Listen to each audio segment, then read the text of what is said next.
अपने पसंदीदा शो के फुल एपिसोड देखने के लिए अभी डाउनलोड करें दंगल प्ले ऐप।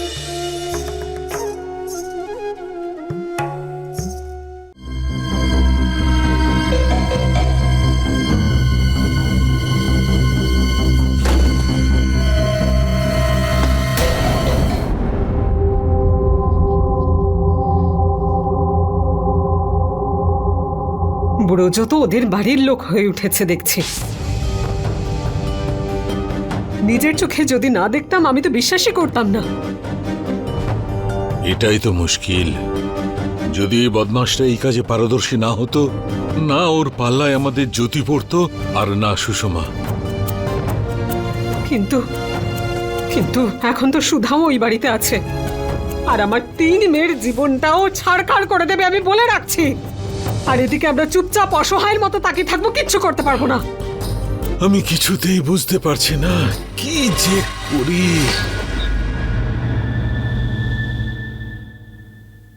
ওই নোংরা আর নীচ মানুষের হাত থেকে কি করে বাঁচাবো আমার পরিবারকে?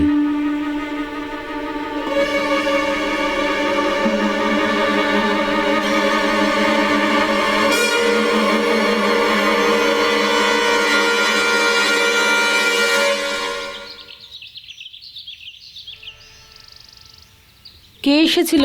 আগে ওই কোরিয়ারের লোক একটা চিঠি দিয়ে গেছে উদয় দাদার নামে। কিন্তু ছোট মা, উদয় তো আজকে সকাল সকাল অফিস চলে গেছে। ইউনিয়নের সঙ্গে কোনো মিটিং আছে।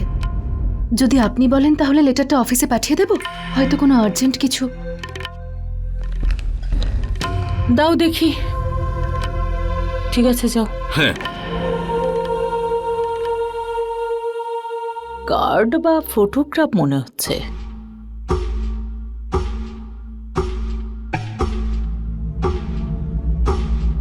আরে আমার ছেলের চিঠি।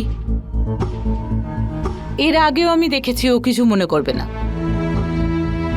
আর তাছাড়া উদয় আমার কাছে কোনো কথা লুকোয় না।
কনফিডেন্সের সাথে তুমি আমায় বলেছিলে যে উদয় আর সুধার বিয়েতে তোমার কোনো হাত নেই, কারণ তুমি নিশ্চিন্ত ছিলে। তুমি ভেবেছিলে তোমার কথাকে ভুল প্রমাণ করার না কেউ আছে, না কোনো প্রমাণ আছে। এবারে বলো, কি বলতে চাও তুমি? এই যে এই যে এই যে এই যে এই যে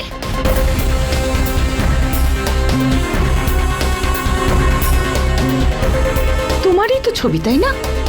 হ্যাঁ, হাসি মুখে এটা তোমারই মুখ তো, নাকি তোমারই মতন অন্য কেউ? কত সরলতার সাথে তুমি আমায় বলেছিলে যখন আমি বিয়েতে পৌঁছলাম ততক্ষণে বিয়ে হয়ে গেছে। হ্যাঁ, আচ্ছা। আরে এটা তো আমিও জানি যে সুধার সামনে কেউ যদি উঁচু গলায় কথা বলে তাহলে ও কাঁপতে থাকে। ওর এত সাহসই নেই যে এত বড় পদক্ষেপ নেয় নিজের ইচ্ছেতে। এত বড় পদক্ষেপ ও নিয়েছে শুধু তোমারই প্রশ্রয় পেয়ে। জ্যোতি, আমার ছেলে আমার বিরুদ্ধে গেছে, সেই দুঃখটাও আমি প্রায় ভুলেই গিয়েছিলাম।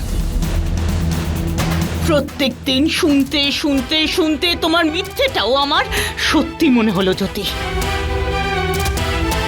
যখনই আমি চেয়েছি তোমার উপর ভরসা করতে, তখনই তুমি প্রমাণ করে দিয়েছো যে তুমি ভরসার যোগ্য নও। ছোট মা প্লিজ আমাকে বিশ্বাস করুন, আমি জানি না। আর একটা কথাও বলবে না। তোমার কোনো কথাকে আমি বিশ্বাস করি না।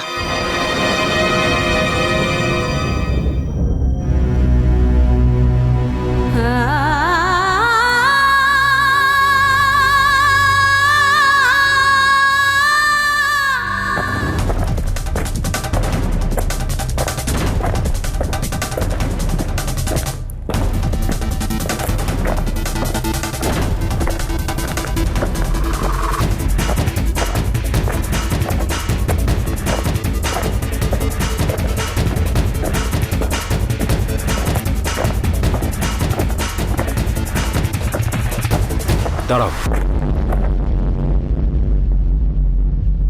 এই হচ্ছে ওর ছবি। তোমরা গার্লস কলেজের সামনে যাও। আর এই নে, তোর ওই সাইডটায় দেখ। আমি গুড্ডু আর আনন্দ পাশের গলিতে গিয়ে দেখছি। কিন্তু হ্যাঁ, যে আগে ওকে দেখতে পাবে তার হাত থেকে যেন বাঁচতে না পারে। দেখে নিবি। আর হ্যাঁ, যেই দেখতে পাবি সাথে সাথে ফোন করবি, ঠিক আছে? কিন্তু ভাই দীপু, তোর কি মনে হয় এত বড় শহরে আমরা ওকে খুঁজতে পারবো, তাও আবার ঠিকানা ছাড়া? খুঁজতে হবে ভাই। হয়তো কোনো চায়ের দোকানে পাবি, না তো কোনো জঘন্য বারের আশেপাশে। যতক্ষণ না ওকে আমি শাস্তি দিতে পারছি, আমি বাড়িতে যাব না।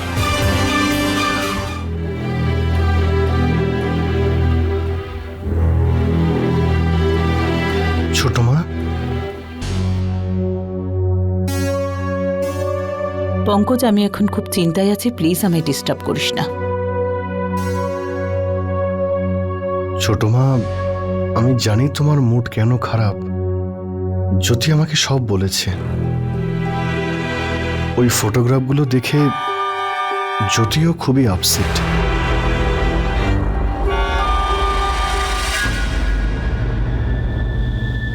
জ্যোতি আপসেট?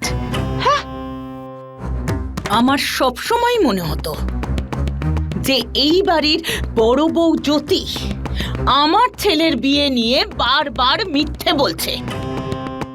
আর আজ যখন সবার সামনে ওর মিথ্যেটা ধরা পড়েছে, তখন তুই আমায় এসে বলছিস যে মিথ্যেবাদী আপসেট। আমি তো বুঝতেই পারছি না যে আমি কি বলবো। পঙ্কজ, আপসেট তো আমার হওয়া উচিত। বিশ্বাস ভেঙেছে আমার পঙ্কজ। আমায় আমার ছেলের থেকে দূরে থাকতে হয়েছে, আর পরে আমাকেই মাথা নত করতে হয়েছে। ছোট মা প্লিজ, এখন পুরনো কথা নিয়ে একে অপরকে দোষ দিয়ে কাদা ছড়াছড়ি করে লাভটা কি হবে? আমাদের বর্তমান পরিস্থিতি নিয়ে ভাবা উচিত। মৃণালের ব্যাপারে আমাদের ভাবা উচিত, ওর ভবিষ্যৎ নিয়ে ভাবা উচিত। আমি জানি পঙ্কজ, কিন্তু আমি ওই ফটোগ্রাফগুলো কি করে ভুলবো? যদি আমি এই ফটোগুলো না দেখতাম, তাহলে আজ তুই তোর বউয়ের পক্ষ নিয়ে আমাকে এখানে বোঝাতে আসতিস না।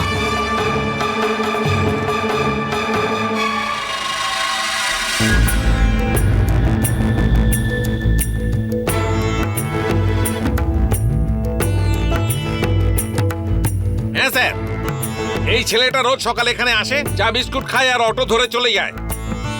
ভাই, জানতে পেরে গেছি।